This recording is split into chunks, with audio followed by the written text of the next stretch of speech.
ಪರ್ಯಂತರ ಬಡತಾನಿಲ್ಲ. ಅಂತ ಸಂಗನ ಬಸವರ ಶಿವಯೋಗಿಗಳವರ ಕಿರಿಯ ತಮ್ಮ ಯಾವ ಶಂಕರಯ್ಯ ಶಾಸ್ತ್ರಿ ಮತ್ತು ಹೆಂಡತಿಯಾಗಿರ್ತಕ್ಕಂಥ ಪಾರ್ವತ್ಯಮ್ಮ ಬಂದು ಸಂಗನ ಬಸವರ ಪಾದಕ್ಕೆ ನಮಸ್ಕಾರ ಮಾಡ್ತಾ ಇದ್ದಾರೆ.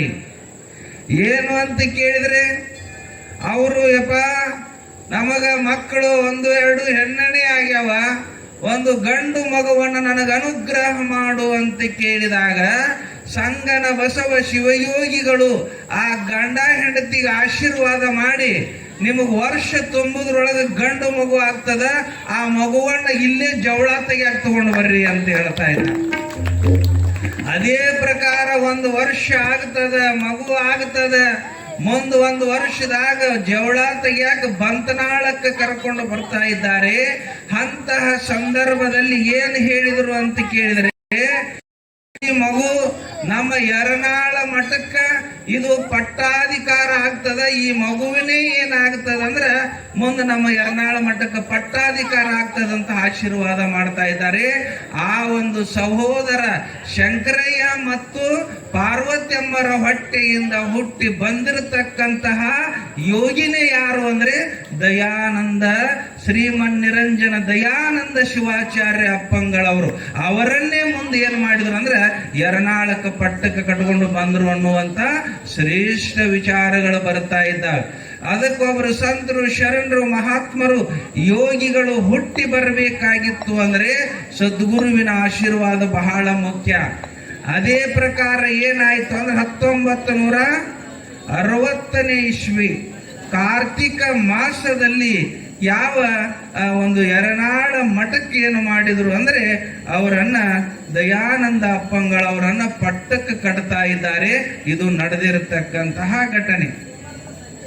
ಇನ್ನೊಂದು ವಿಚಿತ್ರವಾಗಿರುವಂತಹ ಘಟನೆ ನಡೀತದ. ಯಾವುದು ಅಂತ ಕೇಳಿದ್ರೆ, ಹುಣಗುಂದದ ಯಾವ ಸೊಪ್ಪಿ ಮಠ ಅನ್ನತಕ್ಕಂತಹ ಬಸಯ್ಯ ಮತ್ತು ಶರಣಮ್ಮ ಅವರು ಏನು ಮಾಡ್ತಾ ಇದ್ದಾರೆ ಅಂದ್ರೆ ಸಂಗನ ಬಸವರ ಅತಿ ಪ್ರೀತಿಯ ಭಕ್ತರವರು. ಅವರು ಬಂದು ಏನು ಮಾಡಿ, ಹುಣಗುಂದ ನೋಡ್ರಿ, ಎಲ್ಲಿ ಹುಣಗುಂದ ಬಂದು ಬಂತನಾಳದ ಮಠದ ಭಕ್ತರಾಗಿರುವುದರಿಂದ ಬಂದು ಅವರು ಕೂಡ ಕೇಳ್ತಾ ಇದ್ದಾರೆ. ಏನು ಅಂದ್ರೆ ನೋಡ್ರಿ, ಅಂತ ಮಕ್ಕಳನ್ನ ಕೇಳಬೇಕು. ಯಪ್ಪ ಈಗಾಗಲೇ ನಮಗ ಮಕ್ಕಳನ್ನ ಕೊಟ್ಟಿ ಅವು ಎಲ್ಲವೂ ಏನದು ಅಂದ್ರೆ ಈ ಬದುಕು ಮಾಡ್ಕೊಂಡು ತಿನ್ನಾಕತ್ಯಾವ, ಒಬ್ಬ ಧರ್ಮದ ಮಗನ ನಮಗೂ ಕೊಡು ಅಂತ ಹೇಳಿ ಪಾದಕ್ಕೆ ಬೀಳ್ತಾ ಇದ್ದಾರೆ. ಅಂತಹ ಸಂದರ್ಭದಲ್ಲಿ ಆಶ್ಚರ್ಯವ, ಬರೀ ಸಂಸಾರ ಮಾಡು ಮಕ್ಕಳನ್ನು ಕೇಳೋರು ಜಗತ್ತಿನೊಳಗೆ ತುಂಬ್ಯಾರ.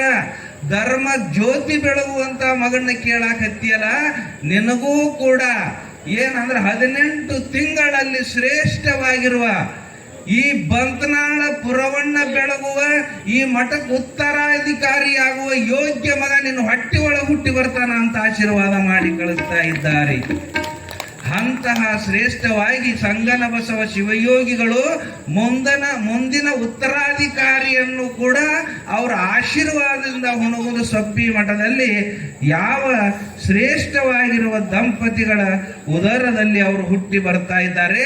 ಇಲ್ಲಿ ಅನೇಕ ಲೀಲೆಗಳು ನಡೀತಾವ. ಅಲ್ಲಿ ಮಗು ವಿಜಯ ಮಾಂತೇಶ್ವರರ ಒಂದು ಮಂತ್ರವನ್ನ ಪಾರಾಯಣ ಮಾಡಿರುವ ತಂದೆ ತಾಯಿಗಳು ಅಲ್ಲಿ ಮಗು ಹುಟ್ಟಿ ಬರ್ತಾ ಇದೆ. ಅದಕ್ಕೆ ನಿಮಗೆ ಎಲ್ಲರೂ ಒಕ್ಕಲಿಗರದ್ರಿ. ನೀವು ಯಾಕೆ ಅಂತ ಮಕ್ಕಳು ಹುಟ್ಟಿ ಬರಬೇಕಾಗ್ಯದ ಅಂತ ಕೇಳಿದ್ರೆ ಪುಣ್ಯ ದಾನದಿಂದ ಬರ್ತಾ ಇದ್ದಾರೆ. ಅಪ್ಪ ಅವ್ರ ಮಾನ್ಯ ಒಂದು ಘಟನೆ ಹೇಳಿದ್ರೆ ನೀವು ನೆನಪಿಟ್ಟಿರೇನೋ ಗೊತ್ತಿಲ್ಲ. ಹೇಮರೆಡ್ಡಿ ಮಲ್ಲಮ್ಮನ ಘಟನಾ ಹೇಳ್ಕೊಂಡ್ ಬಂದ್ರ ಅವ್ರು. ಹೇಮರೆಡ್ಡಿ ಮಲ್ಲಮ್ಮನ ಪರಿಸ್ಥಿತಿ ಎಂತಾದ್ರಿ, ಗಂಡ ಹುಚ್ಚದಾನ.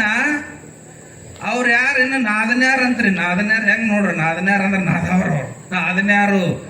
ಗಂಡ ಹುಚ್ಚ ಮೈದನ ಬರೇ ಇದ್ದದ್ದು ಸಂಪತ್ತನ್ನು ತಗೊಂಡು ವೇಶ್ಯರ ಮನೆಗೆ ಹೋಗಿ ಹಾಳು ಮಾಡುವಂತ ಇಂಥ ಮನೆ ಒಳಗೆ ಬಂದಿರತಕ್ಕಂತ ಮಲ್ಲಮ್ಮ ಎಂತಹ ಭಕ್ತಿ, ಯಾರನ್ನ ನಂಬಿ ಬದುಕಿದ್ಲು? ಗಂಡನನ್ನ ನಂಬಿ ಅಲ್ಲ, ಅತ್ತೆ ಮಾವರನ್ನ ನಂಬಿ ಅಲ್ಲ, ನಾದಿನಿಯರನ್ನ ನಂಬಿ ಅಲ್ಲ. ಅವಳಿಗೆ ಎಲ್ಲಿ ಭಕ್ತಿ ವಿಶ್ವಾಸ ಇಟ್ಟಿದ್ಲು ಅಂದ್ರೆ ಶ್ರೀಶೈಲ ಮಲ್ಲಯ್ಯನ ನಂಬಿ ಬಾಳೆ ಮಾಡಕತ್ತಿದ್ರಿ. ದೇವರನ್ನ ಗುರುವನ್ನ ನಂಬಿ ಬದುಕಬೇಕು, ಮನುಷ್ಯರನ್ನಲ್ಲ.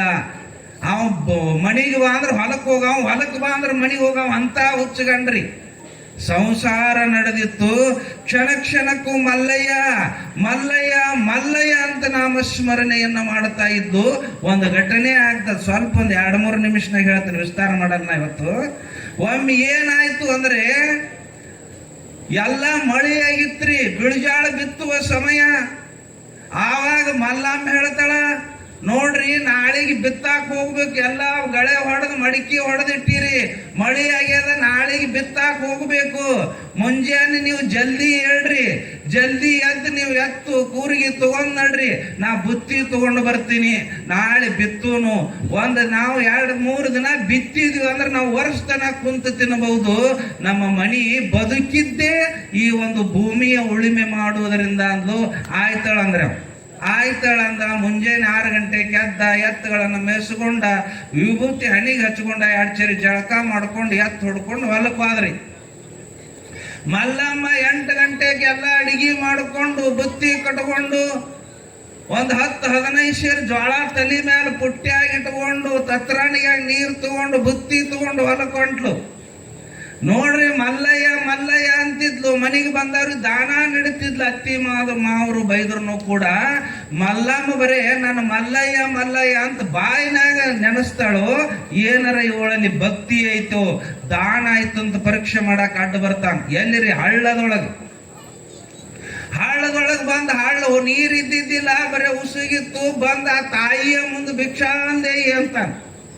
ಭಿಕ್ಷಾಂದೇಹಿ ಅಂದ ತಕ್ಷಣ ಮಲ್ಲಮ್ಮ 1 ರೊಟ್ಟಿ ಅರ್ಧ ರೊಟ್ಟಿ ಅಲ್ಲ, ಇಬ್ಬರದು 2 ಹೊತ್ತಿನ ಊಟ, ಆ ಬೆಳಸಾಲು ಹೊಡೆಯವನ ಊಟ ಇಡೀ ಬುತ್ತಿನ ಜೋಳಿಗೆ ನೀಡಾಕ್ವಾದ. ಅವ ಮಲ್ಲಯ್ಯ ಜಂಗಮ ರೂಪವನ್ನ ಧರಿಸಿ ವೇಷ ಬದಲು ಮಾಡಿಕೊಂಡು ಹುಚ್ಚುರುಗತೆ ಬಂದಿದ್ದ. ನನಗೆ ರೊಟ್ಟಿ ಕೊಡೋರು ಊರು ತುಂಬ ಅದಾರ, ನಾ ರೊಟ್ಟಿ ತಿಂದಿನ ಊಟ ವಾಲ್ಯ, ಮತ್ ಏನು ಕೊಡ್ಲಿಯಪ್ಪ ಅಂದಗಳೇನ. ಆವಾಗ ನೀವು ಊಟ ಮಾಡಿ ಏನು ತಗೊಂತ ತತ್ರಾಣಿಗೇನ ನೀರು ಹಾಕಬಲ್ಲೆ, ನೀರನ್ನು ಜಗ್ ಕುಡ್ದಿನ, ಮಳೆ ಆಗ್ಯದ ಎಲ್ಲ ಆಗ್ಯದ, ಮತ್ ಏನು ಬೇಕು ಅಂತಂದಾಗ ನಿನ್ನ ಜೋಳದ ಭಿಕ್ಷಾ ನನಗ ಕೊಡು. ಎಂತ ಮಾತ್ರಿ? ಬಿತ್ತಾಕ ಹೋಗುವಾಗ ನಿಮ್ಮ ಮನೆಗೆ ಬಂದಾಗಲ್ಲ, ನಿಮಗೆ ಎಲ್ಲಾರ ಬಂದು 2 ಸೇರ್ 4 ಸೇರ್ ಕೊಡ್ರಿ ಅಂದಾಗಲ್ಲ, ನೀವು ದಾನ ಮಾಡ್ಬೇಕಾದ್ರೂ ವಿಚಾರ ಮಾಡಿ ನೀಡ್ಬೇಕು. ನೀವು ಸುಮ್ಮನೆ ಈಗ ಎಲ್ಲರೂ ಒಂದೊಂದು ಇದನ್ನ ಘಟನೆಗಳಾಗಿಬಿಟ್ಟಾವ. ಒಂದು ಗಾಡಿ ತಗೊಂಡು ಬರ್ತೀರಿ, ಅಲ್ಲಿ ಮಾಡ್ತೀವಿ ಇನ್ನು ಮಾಡ್ತೀವಿ ಅಂತ ಅಮರ್ಸೋದು. 2 ಕುಡುಕರು ಬರ್ತಾವ, ಬಾಟಿ ಹಾಕೊಂಡು ಕಾವು ಅವ್ರಿಗೆ ಕೊಡುದು ಮಾಡಬೇಡ್ರಿ. ಇದು ಏನು ವರ್ಷಕ್ಕೊಂದು ಕಾರ್ಯಕ್ರಮ ಮಾಡ್ತಿರಲ್ಲ, ಇದಕ್ಕೆ ಹೌದನ್ನು ಹಂಗೆ ಕೊಡ್ರಿ, ಹೌದನ್ನು ಹಂಗೆ ಯಶಸ್ವಿ ಮಾಡ್ರಿ, ಹೌದನ್ನುವಂತಹ ಪುರಾಣಿಕರನ್ನ ಕರೆಸ್ರಿ, ಹೌದನ್ನುವಂತಹ ಯಾರ ನಮ್ಮ ತಬಲಾದವ್ರನ್ನ ಹಾಡವ್ರನ್ನ ಚೆನ್ನಾಗಿ ಕರೆಸ್ರಿ, ಹೌದನ್ನುವಂತಹ ಗುರುಗಳನ್ನ ಕರೆಸಿ ದಾನ ಮಾಡ್ರಿ. ಸುಮ್ಮ ಉಪೇದೆ ಪ್ಯಾಲಿನ ಕೊಡುದ್ರಾಗ ಉಪಯೋಗ ಇರಂಗಿಲ್ಲ. ಕೊಡ್ರಿ, ನಿಮ್ಗೆ ಹೆಚ್ಚಾಗಿದ್ರು ಬೇಡ ಅಂತಲ್ಲ, ಅದು ಉಪಯೋಗ ಆಗಿರ್ಬೇಕು. ಮತ್ತೆ ಎಲ್ಲಾರ ಹೋಗಿ ಕುಡಿದು ಬೀಳಾರು ಕೊಟ್ರಿ ಏನ್ ಮಾಡೋರು? ನಿಮಗೆ ಪಾಪ ಬರ್ತದೆ. ಮಲ್ಲಮ್ಮ ಅಂತಾಳ, ಆನಂದ ಅನಸ್ತಿ ಮಲ್ಲಮ್ಮಗ, ಯಪ್ಪ ಏನು ಬೇಕು ಅಂದ್ರೆ ಜೋಳ ಬೇಕು. ಬಿತ್ತು ಜೋಳ್ರಿ, ವಿತ್ತಾಗ 1 ಕಿಲೋಮೀಟರ್ ಊರದ, ಹತ್ತಾಗ ಅರ್ಧ ಕಿಲೋಮೀಟರ್ ಹೊಲ ಅದ. 1 ಸೇರ್ 2 ಸೇರ್ ಅಲ್ಲ, ಆ ಪುಟ್ಟಿ ಒಳಗೆ ಒಂದು ಏನು 15 ಸೇರ್ ಜೋಳ ಇದ್ದೋಳ್ರಿ. ಆ ಜೋಳನ ಒಟ್ಟು ಜೋಳಿಗೆ ನೀಡಿಬಿಟ್ರು. ಜೋಳಿಗೆಗೆ ನೀಡಿದ ತಕ್ಷಣ ಅವ ಹೊಳ್ಳಿ ಆಶೀರ್ವಾದ ಮಾಡ್ಬೇಕಲ್ಲ, ಜೋಳಿಗೆ ಒಳಗಿನ 1 ಮುಟ್ಟಿ ಜೋಳ ಹಾಕಿದ ಹೊಳ್ಳಿ ಪುಟ್ಟ್ಯಾಗ್ರಿ. ಇತ್ತಾಗ ಬರ್ಬೇಕಂದ್ರೆ 1 ಕಿಲೋಮೀಟರ್ ಕೆಲಸ ಆಗಂಗಿಲ್ಲ, ಹುಚ್ಚಗಂಡ ಬಿಟ್ಟು ಹೋಗತಿ ಅಂತ ತಿಳ್ಕೊಂಡು ಮಲ್ಲಯ್ಯ ನಿನ್ನ ಕರುಣೆ ಇದ್ದಂಗ ಆಗಲಿ, ನಿನಗ ನೀಡಿನಿ, ನೀನ ಬೆಳಿ ಬರುವಂಗ ಮಾಡು ಅಂತ ತಿಳ್ಕೊಂಡು ಏನು ಮಾಡಿದ್ಲು ಅಂದ್ರೆ ಹಾಳದಾಗ ಉಸುಗಿತ್ರಿ. ಉಸುಗು ತುಂಬಿಕೊಂಡು ಪುಟ್ಟ್ಯಾಗ 15 ಸೇರಿ ಉಸುಗು ತುಂಬಿಕೊಂಡ್ಲು. ಅದು ಏನೊಂದು ಮುಟ್ಟಿಗೆ ಜ್ವಾಳ ಇದ್ದು ಅಲ್ರಿ, ಅವನ್ನ ತುಂಬಾ ಮಾಡಿ ಹೋಗಿ ಗಂಡು ಉಣಿಸಿ ಉಡಿ ಕಟ್ಟಿದಳ್ರಿ. ಉಡಿ ಕಟ್ಟಿ ಜೋಳ ಹಾಕಂದ. ಜೋಳ ಹಾಕಂದ್ಗಡೆ ಪುಟ್ಟ್ಯ ಮ್ಯಾಲಿನ ಅರ್ಬಿ ತೆಗದ 4 ಸೇರ್ ಉಸುಗ್ ಹಾಕಿದ್ಲು ಅವನು ಹುಡಿಯಾಗ.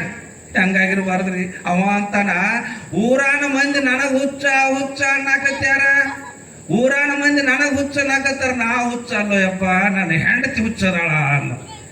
ಹುಚ್ಚಿ ಎಂದರ ಉಸುಗು ಬಿತ್ತಿದ್ರು ಬೆಳಿತೈತೆ ನಾ ಹುಚ್ಚಿ ಅಂದಾಗ ಸೊಮ್ಮ ಬೆತ್ತನಿ ಅಂದ್ಲ. ಎಷ್ಟು ತಾಕತ್ರಿ, ಎಷ್ಟು ದೇವ್ರ ಮೇಲಿನ ಭಕ್ತಿ. ಸೊಮ್ಮನಿ ಬೆತ್ತು ಅಂದ್ಲು. ಆಯ್ತಳ ನನಗೇನಾಗುದೈತಿ ಬೇಸ್ಕೊಳಕಿ ನೀ ಮನ್ಯಾಗ ಅಂತೇಳಿ ಆ ಉಸುಗ್ ಸಂಚನ ಬಿತ್ತಿದ ಎಂದ ಅಕ್ಕಡಿ ಹಾಕಿದ್ಲು. ಮನೆಗೆ ಬಂದ್ರು ಬೆಳಸಾಲ ಹೊಡ್ಕೊಂಡು ಬಂದ್ರು. 8 ದಿನದ ಮ್ಯಾಲ ಗಂಡ ಹೆಂಡತಿ ಹೊಲಕ್ ಹೊಕ್ಕಾರ. ಏನಾಗಿತ್ತು ಅಂದ್ರ ಮಲ್ಲಿಗೆ ಹೂವಿನ ಸದೃಶವಾಗಿರ್ತಕ್ಕಂಥ ನಾಟಿಗೆ ನಿಂತಿತ್ತಂತ ಉಸುಗ್ ಬಿತ್ತಿದ್. ಆಶ್ಚರ್ಯ ಆಯ್ತು. ಸುಖಕಾಲ ಅಂತಿತ್ತು ಮೊದಲ್ರಿ. ಒಂದೊಂದು ದಂಟ 2 ತೆನಿ ಬಿಡ್ತಿತ್ತು ಅದು ಸುಖಕಾಲ ಅಂತ. ಎಲ್ಲಿದಾವ್ ನೀವನ್ ಏನ್ ರಾಜ್ತೇನಿ ನೋಡೋದ ಕಷ್ಟ ಆಗ್ಯದ. ಒಂದೊಂದ್ರಿ ನಾಟಿಗೆ ಮಗ್ಲ ಮ್ಯಾಲೆ 2 ಬಿಡ್ತಿತ್ರಿ. ಅದು ನಿಮ್ಮ ಸುಖ ಕಾಲ. ಶುಭ ಸುದ್ದಿ, ನಿಮ್ಮ ಮನೆ ಅಭಿವೃದ್ಧಿ ಆಗುವಂತ ಸೂಚಕ. ಆ ವರ್ಷ ಒಂದೊಂದು ತೆನಿ ಬಿಡ್ತಿತ್ತಲ್ರಿ, 2 ತೆನಿ ಬಿಟ್ಟ ವರ್ಷ ಒಂದು 35-40 ಚೀಲ. ಊರು ಮಂದಿನ ಹೊರಗೆ ಒಂದು 2 ಕೂರಿಗೆ ಹೊಲ, ಒಂದು 30-40 ಚೀಲ ಆಗುವಂತಹ ಹೊಲ. ಆ ವರ್ಷ 60 ಚೀಲ ಜೋಳ ಬೆಳಿತಂತ. 60 ಚೀಲ. ಎಂತಹ ಭಕ್ತಿ ಇದು. ಆ ಮಗ್ಗಲ ಮನೆ ಹೆಣ್ಮಗಳದ ಅಕ್ಕಿದು 2 ಕೂರಿಗಿತ್ರಿ. ಆಕೆ ಅಲ್ಲಿ ಇರ್ತದ ನೋಡಿ ಹೊಟ್ಟೆ ಕಿಚ್ಚಿನ ಮಂದಿ. ಅಲ್ಲ ನಂದು ಅಷ್ಟ ನಿಂದು ಅಷ್ಟ. ವರ್ಷ ನಿಂದು 50-60 ಚೀಲ ಅಕ್ಕಿತ್ತು, ನಂದು 30 ಚೀಲ ಅಕ್ಕಿತ್ತು, ನಿಂದು 30 ಅಕ್ಕಿತ್ತು. ಈ ವರ್ಷ ನಿಂದು ಇಷ್ಟ್ಯಾಕೆ ಡಬಲ್ ಬೆಳಿತಿ ಅಂದಗಡೆ ಮಲ್ಲಮ್ಮ ಸುಳ್ಳು ಹೇಳಲಿಲ್ಲ. ನಿಷ್ಕಲ್ಮಶ ಹೃದಯದಿರ್ತಕ್ಕಂತ ಹೆಣ್ಮಗಳವ ಒಬ್ಬ ಜಂಗಮ ಶಿವಯೋಗಿ. ನಾ ಬಿತ್ತು ಸಮಯದಲ್ಲಿ ಹಳ್ಳದೊಳಗೆ ಬಂದು ಭಿಕ್ಷಾ ಬೇಡಿದ.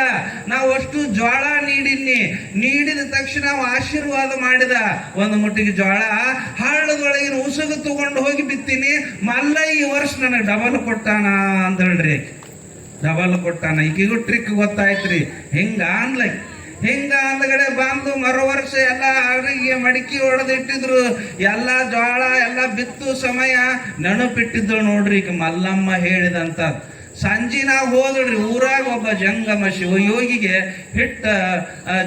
ಕಟ್ಟಿ ಹಿಟ್ಟು ತರುವಂತ ಒಬ್ಬ ಬಡವ ಜಂಗಮ ಶಿವಯೋಗಿಗೆ ಹೇಳ್ತಾಳ, ಯಪ್ಪ ನೀ ನಾಳೆ ಬಂದು ನಾ ಹಿಂಗ ಹೊಲ್ದಾಗ ಹೋಗ್ತೀನಿ, ದಾರಿ ಒಳಗೆ ಬಂದು ನೀ ಭಿಕ್ಷಾ ಬೇಡ್ಬೇಕು ನನಗ ಅಂದ. ಅಂದ ಯಾಕ ಯವ್ವ ಅಂದ. ಇಲ್ಲ ನಾ ಭಿಕ್ಷಾ ನೀಡ್ತೀನಿ ನಿನಗೆ ಜೋಳ ಅಂದಗಡೆ ಅವ್ ಸಂಚನ ಅಡ್ಡಾಡಿದ್ರು. ಒಂದು 4 ಸೇರ್ ಹಿಟ್ಟು ಸಿಗಲಾರದ ಸಮಯ ಆಯ್ತು ಅಂತ ಆ ಹೆಣ್ಮಗಳು ಹೇಳಿದ ತಕ್ಷಣ ಹೋಗಿ ಆ ಹಳ್ಳ ದಾಟಿ ಅಲ್ಲಿ ನಿಂತ್ರಿ. ಈ ಹೆಣ್ಮಗಳು ಬಂದು ಭಿಕ್ಷಾ ಬೇಡ ಅಂದಳು. ಅವಾಗ ಭಿಕ್ಷಾ ಅಂದ ತಕ್ಷಣ ಏನ ಪುಟ್ಟ್ಯಾಗ ತಂದಿದ್ಲಲ್ರಿ 15-17 ಸೇರ್ ಜ್ವಾಳ ಅವ್ ನೀಡಿದಳ್ರಿ. ಆಶೀರ್ವಾದ ಮಾಡಂದ್ರಿ. ಆಶೀರ್ವಾದ ಮಾಡಂದ್ಗಡೆ ಒಂದು ಮುಟ್ಟಿಗೆ ಜ್ವಾಳ ಹಾಕಿದ. ಒಂದು ಪುಟ್ಟು ಉಸುಗು ತುಂಬಿಕೊಂಡ್ಲು. ಹೋದಳ್ರಿ. ಹೋಗಿ ಗಂಡಗ ಊಟ ಮಾಡಿಸಿ ಉಡಿಗೆ ಹಾಕಿ ಜ್ವಾಳ ನನ್ನ ಉಸುಗು ಹಾಕಿದಳು. ನಾಕ್ಷಿರ ಉಸುಗು ಹಾಕಿದ ತಕ್ಷಣ ಅವ ಅಂತ ನಾ ಬುದ್ಧಿಗಿಡಿ ಉಸುಗು ಬಿತ್ತಂತಿಯಲ್ಲ. 1 ವರ್ಷ ಜ್ವಾಳದ ಗತಿ, ನಾವು ಹಟ್ಟಿ ಗತಿ ಏನು, ದನಕರಗಳ ಗತಿ ಏನು, ಬುತ್ತಿ ಎಲ್ಲ ಉಂಡು ನಮಗೆ ನಾನು ಏನಂತ ಮಾಡ್ಬೇಕಂತ ಮಾಡಿ 1 ವರ್ಷ ಏನು ತಿನ್ನಾಕಿದಿ ನೀನು ಸೊಮ್ಮ ಬೆತ್ತನೆ ಅಂದ. ಮತ್ತು ಗಂಡನ ಮಾತು ಹೆಂಡತಿ ಮಾತು ಕೇಳಬೇಕಲ್ರಿ. ಆಯ್ತು ಏನಾರ ಮಾಡಕ್ಕೋ ಅಂತ ಹೇಳಿ ಬಿತ್ತಿದ್ರಿ. ಬಿತ್ತಿ ಏನಾಯ್ತು ಅಂದ್ರ 8 ದಿನದ ಮ್ಯಾಲ ಗಂಡ ಹೆಂಡತಿ ಹೋಗಿ ನೋಡ್ತಾರ, ಇಡೀ ಹೊಲನ ಕರಿಬಿದ್ದು ಬಿಟ್ಟಿತ್ರ. ಆವಾಗ ಹೆಣ್ಮಗಳಿಗೆ ಸಿಟ್ಟು ಬಂತು. ಮಲ್ಲಿ ನಿನ್ನ ಮಾತು ಕೇಳಿ ಹಾಳಾದ್ನಿ, ನಾ ಹಾಳಾಗಲಂತ ನೀ ಹೇಳಿ ಬೇಕಂತ ಉಸುಗು ಬಿತ್ತಿಸಿ ನನ್ನ ಹಾಳು ಮಾಡಿದೆ. ಅಲ್ಲಿದ್ದ ಅತ್ಕೋತ ಮಲ್ಲಮ್ಮನ ಮನೆಗೆ ಬಂದಳು. ಮಲ್ಲಮ್ಮನ ಮನೆ ಮುಂದೆ ನಿಂತ ಬೈತಾಳ, ನಿನ್ನ ಮಾತು ಕೇಳಿ ನಾನು ಹೊಲ ಹಾಳಾತು, ನನ್ನ ಗಂಡ ಬಾರ್ಕೋಲ್ ತಗೊಂಡು ಹೊಡಿತಾನ. 1 ವರ್ಷ ನಮ್ಮ ಗತಿ ಏನು, ದನಗಳ ಗತಿ ಏನು, ಮನುಷ್ಯರ ಗತಿ ಏನು ಅಂದಗಳೇ ಮಲ್ಲಮ್ಮ ಹೊರಗೆ ಬಂದಳು. ಹಣೆ ತುಂಬ ವಿಭೂತಿ, ಕೊರಳ ರುದ್ರಾಕ್ಷಿಯನ್ನ ಹಾಕೊಂಡು ಹೊರಗೆ ಬರ್ತಾ ಇದ್ದಾಳ. ಏನಾಯ್ತು, ಯಾಕ ಏನಾಗ್ಯದ, ನನ್ನ ಬಾಳೆನ ಹಾಳಾಗ್ಯದ, ಏನಾರ ಆಗ್ಯದ? ಹೋದ ವರ್ಷ ನಿನ್ನ ಮಾತು ಕೇಳಿ ಒಬ್ಬ ಜಂಗಮ ಶಿವೋಗಿಗೆ ಹೇಳಿ ಹಾದ್ಯಾಗ ಭಿಕ್ಷಾ ಬೇಡಿಸಿ ಉಸುಗ ತಗೊಂಡು ಬಿತ್ತೀನಿ, ಎಲ್ಲ ಹೊಲ ಹಾಳಾಗ್ಯದ ಅಂದ ತಕ್ಷಣ ಆ ಮಲ್ಲಮ್ಮ ಅಂತಾಳಂತ, ನೀ ನನಕಿ ದೊಡ್ಡಾಕಿ ಅಂದ್ರಿ.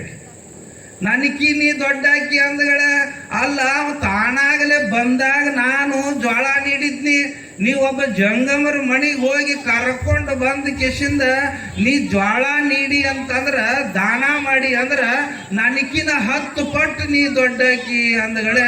ಆ ದೊಡ್ಡಾಕಿ ಓದ್ ಬೆಂಕಿ ಹಚ್ಚವ, ಮೊದಲು ನನ್ನ ಹೊಲ ನೋಡ್ಬಾ ಅಂದ. ನಡಿ, ಯಾಕೆ ಹುಟ್ಟಿಲ್ಲ ಅಂತೇಳಿ ಮಲ್ಲಮ್ಮ ಬರ್ತಾಳ. ಬಂದು ಬದಿನೊಳಗೆ ನಿಂತು ನೋಡ್ತಾಳ, ಇಡೀ 2 ಕೂರಿ ಹೊಲ ಕರಿ ಬಿದ್ದಿತ್ತು. ಅಂತಹ ಸಮಯದಲ್ಲಿ ಮಲ್ಲಮ್ಮ ಪ್ರಾರ್ಥನಾ ಮಾಡ್ತಾಳ. ಇಂಥ ಕಾಲದಲ್ಲಿ ದಾನ ಕೊಡಲಾರದ ಸಮಯದೊಳಗೆ ಒಬ್ಬ ಜಂಗಮಗೆ ಕರ್ಕೊಂಡು ಬಂದು ನಡು ದಾರಿ ಒಳಗೆ ದಾನ ಮಾಡ್ಯಾಳ. ಅಂದ್ರೆ ನನಗೆ 10 ಪಟ್ಟು ಈಕಿ ದೊಡ್ಡ ಹಾಕಿದಾಳ ಭೂಮಿ ತಾಯಿ. ಇಂಥವ್ರಿಗೆ ನೀ ಯಾಕೆ ಜೋಳ ಕೊಡುದಿಲ್ಲ, ಯಾಕೆ ಬೆಳಿ ಕೊಡುದಿಲ್ಲ ಅಂತೇಳಿ ತನ್ನ ಪವಿತ್ರವಾಗಿರುವ ಪಾದವನ್ನ ತೆಗೆದು ಅವ್ರು ಹೊಲ್ಲಾಗಿಡ್ತಾಳ. ಆ ಪಾದ ಇಟ್ಟ ತಕ್ಷಣ ಕ್ಷಣ ಮಾತ್ರದಲ್ಲಿ ಇಡೀ ಹೊಲ ಮಲ್ಲಿಗೆ ಹೂವಿನ ಸದೃಶವಾಗಿರುವ ದಾಟಿಗೆ ಬರ್ತದೆ. ಕಾರಣ ಏನು ಅಂದ್ರ ಮಲ್ಲಮ್ಮನಲ್ಲಿರುವ ಭಕ್ತಿ, ಅವಳ ಪಾದದಲ್ಲಿರತಕ್ಕಂತಹ ಶಕ್ತಿ. ಆ ವರ್ಷ ಏನಾಯ್ತು ಅಂತ ಕೇಳಿದ್ರೆ ಅವಳು ಕೂಡ ಒಂದು ದಂಟಿಗೆ 2 ತನೆ ಬಿಟ್ಟ ಮುಂದೆ ಏನಾಯ್ತು ಅಂದ್ರೆ 50-60 ಚೀಲ ಜೋಳ ತಗೊಂಡು ಬಂದು ಅಂತ ಬರ್ತದ. ಇದು ಮಲ್ಲಮ್ಮನ ಶ್ರೇಷ್ಠವಾಗಿರುವಂತಹ ಭಕ್ತಿ. ಅದು ಶ್ರೀಶೈಲ ಮಲ್ಲಿಕಾರ್ಜುನಲ್ಲಿರ್ತಕ್ಕಂತಹ ದೊಡ್ಡ ಶಕ್ತಿ. ಅದಕ್ಕೊಂದು ಪದ ಅದ.